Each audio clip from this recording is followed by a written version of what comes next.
तो इन सबसे पहले तो सवाल यही भाई कि बीजेपी भी इस बार क्या जाति पर चुनाव लड़ेगी?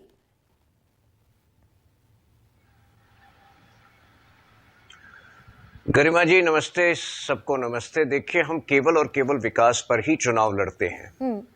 मैं आपसे एक सवाल पूछ रहा हूं कि आज 6 लोग आपके पैनल में हैं। जब आप अपना पैनल तय करती हैं तो क्या आप इस बात का ख्याल रखती हैं कि जितनी आबादी हो उतना प्रतिनिधित्व हो और उसी संख्या में ओबीसी भी हो, दलित भी हो? आप नहीं रख पाती ना। तो ये इस बात का प्रमाण है कि जब आप जैसी पत्रकार नहीं रख पाती तो राहुल गांधी जैसे कुप मंडोप, जो कहते हैं दकियानूसी और रूढ़िवादी ख्याल रखने वाले व्यक्ति का इस देश में आज कोई स्थान नहीं है। मैं आपको बता रहा हूं कि ओबीसी के उत्थान के लिए सरकार ने क्या किया है। 127th कॉन्स्टिट्यूशनल अमेंडमेंट जो 2021 में लाया गया, उससे हर राज्य को, हर यूनियन टेरिटरी को यह स्वतंत्रता है कि वो स्वयं की ओबीसी लिस्ट तय कर सके सरकारी जॉब या एजुकेशनल इंस्टीट्यूशन में दाखिला के लिए। जो national commission for backward caste, जिसका काका केलकर कमीशन ने 1958 में रिकमेंडेशन दिया था कि इसको कॉन्स्टिट्यूशनल दर्जा मिलना चाहिए, वो हमने 2018 में अंततः दिलाया। 27% ओबीसी रिजर्वेशन जो मेडिकल इंस्टीट्यूट्स में लागू नहीं होते थे, बड़ी जिम्मेदारी से जवाब दीजिए। ये कॉन्ट्राडिक्टरी नहीं हो गया? आप कह रहे हैं विकास पर चुनाव लड़ेंगे, भाई आपकी डिक्शनरी में तो जाति नहीं है ना ओबीसी। जिस ओबीसी का झंडा बुलंद कर रहे हैं तो इनसे ना। नहीं, आप ये देखिए, ये संवेदनशील, एक सेकंड, ओबीसी आपकी डिक्शनरी में नहीं है तो इनसे ना। आप 4 जातियों का जिक्र करते हैं, बड़ी विनम्रता से पूछ रही हूँ। 4 जातियां हैं ना आपकी, गरीब है, महिलाएं, युवा हैं और किसान हैं। बिल्कुल, वो 4 जातियां OBC is not existing in your dictionary. देखिए, अब आप बचकानी बात मत करिए, बड़ा संवेदनशील विषय इस बारे में। आज आप थोड़ा सा ज्यादा सुनिए, कम सवाल पूछिए, सारे सवालों का उत्तर दूंगा, लेकिन आज थोड़ा सा जो है सुनने की क्षमता रखिए।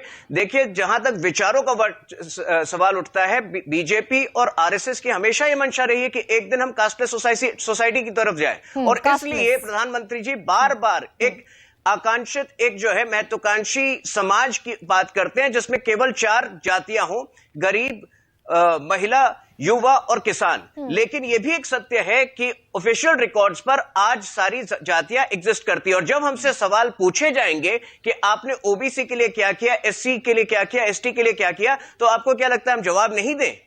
हमने ये किया, लेकिन हमने कभी विभाजित करने का काम नहीं किया।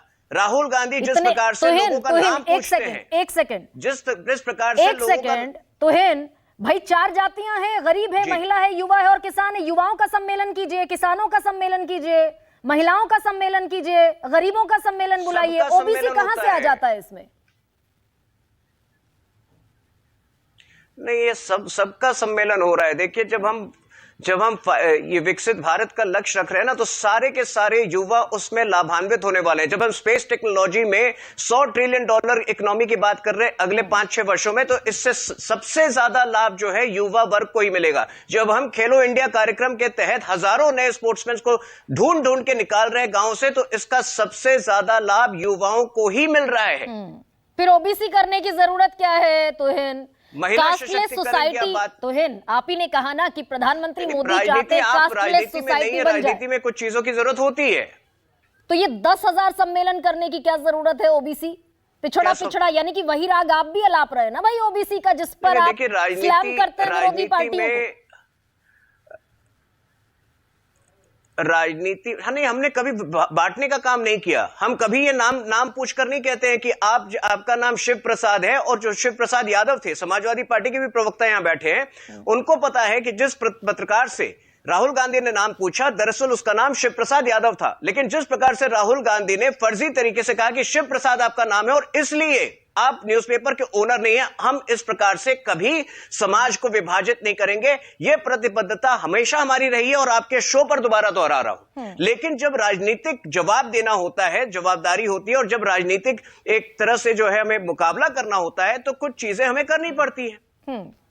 और यह भी बताना पड़ता है कि हमने पिछड़ों को इतना आरक्षण दे दिया, हमने कर्पूरी ठाकुर को भारत रत्न दे दिया, ये बताना पड़ता है ना। तो इनसे ना, तो फिर कहिए कि पिछड़ों की पिच पर आना पड़ता है, ओबीसी बोलना पड़ता है। देखिए, कर्पूरी ठाकुर जैसे महानुभव, एल के अडवाणी जैसे महानुभव किसी भी जाति के अधीन हैं। तो मुझे नहीं लगता है कि उस विषय पर कभी हमने याद दिलाया, लेकिन जब बार बार हमसे पूछा जाएगा कि ओबीसी के लिए आपने क्या किया, एससी एसटी के लिए क्या किया, अरे सारे जो लाभार्थी कार्यक्रम है आप डेटा निकाल के देखिए। जन धन कार्यक्रम जिसमें कि 50 करोड़ से ऊपर बैंक अकाउंट खोले गए हैं, जिसमें 60% लगभग महिलाओं के हैं, ज्यादा से ज्यादा उसमें आपको ओबीसी ही मिलेंगे।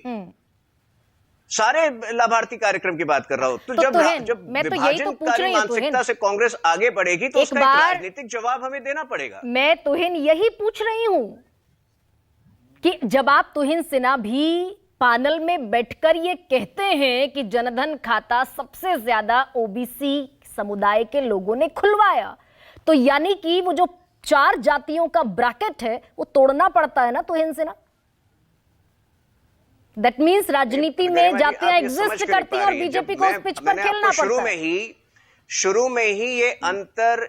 में ही मैंने आपको ये अंतर बताया कि हम जो हमारी कल्पना आरएसएस की भी और प्रधानमंत्री जी की भी एक कास्टलेस सोसाइटी की है, और तब वो ये बात करते हैं कि उनकी कल्पना में 4 ही जातियां, लेकिन क्या उस आज पेपर पे हम हटा पाए हैं? तो जब हमसे राजनीतिक सवाल उठेंगे उसका जवाब भी हम नहीं दें। आप यही चाहती हैं कि मुक्त दर्शक होकर बैठे रहे, सुन ले कि राहुल गांधी का प्रहार, और उसके बाद आप कहें कि देखिए इनके पास जवाब नहीं है। देखिए राजनीति थोड़ा अलग होता है। मानिए फिर कि अनुसूचित जाति सम्मेलन आप कराते हैं, अगड़ा सम्मेलन, ब्राह्मण सम्मेलन आप कराते हैं, क्षत्रियों का सम्मेलन आप कराते हैं, आप तो नीतीश कुमार की पिच पर भी ओबीसी खेल ही रहे हैं, तो फिर मानिए आप कि आप भी जाति की राजनीति करते हैं। देखिए मैं दोबारा आपको ये प्रतिबद्धता दोहरा रहा हूं कि हम कभी जो है समाज को विभाजित नहीं करेंगे। 1931 में जो लास्ट टाइम सेंसस हुआ था, राहुल गांधी को थोड़ा सा इतिहास में जाना चाहिए, उस वक्त भी अंग्रेजों की मंशा यही थी कि विभाजनकारी मानसिकता से वो सेंसस कराया गया था। इस बार चूंकि ये विषय बहुत आया है आपके शो पर, मैं आपको एक बार फिर पूरी स्पष्टता के साथ ये कह दूं कि वैचारिक तौर पर हम कास्ट सेंसस के विरुद्ध नहीं हैं, लेकिन जिस तरह से जिस लिपापोती की मंशा राहुल गांधी की है, इनकी सरकारें जब छत्तीसगढ़ में इनकी सरकार थी कांग्रेस की, जब कर्नाटक में इनकी सरकार ने कास्ट सेंसस कराया, तो इनको भी पता है कि वो इतनी बड़ी लिपापोती थी कि वो इसको सार्वजनिक तक नहीं कर पाए। पिछली बार 2011 सेंसस में जब कास्ट सर्वे हुआ था तो 8.19 तुहिन बड़ा विरोधाभास है। एक तरफ कास्टलेस सोसाइटी आप कह रहे हैं, नहीं समझ पा रहे। 2011 में जो कास्ट सर्वे हुआ था उसमें 8.19 करोड़ एरर्स पाए गए थे। क्या आप चाह रहे हैं कि दोबारा वो एरर्स पाए गए? नहीं, मैं ये बात ही नहीं कर रही। पूरी तरह से परिपक्व ना हो टेक्नोलॉजिकली, कास्ट सेंसस पर तो आई ही नहीं भाई। संवेदनशील राष्ट्र, एक तरफ आप कह रहे हैं कास्टलेस सोसाइटी की आपकी अवधारणा है, और दूसरी तरफ आप कह रहे हैं कि कास्ट सेंसस पर विरोध नहीं है। बड़ा कमाल का विरोधाभास है।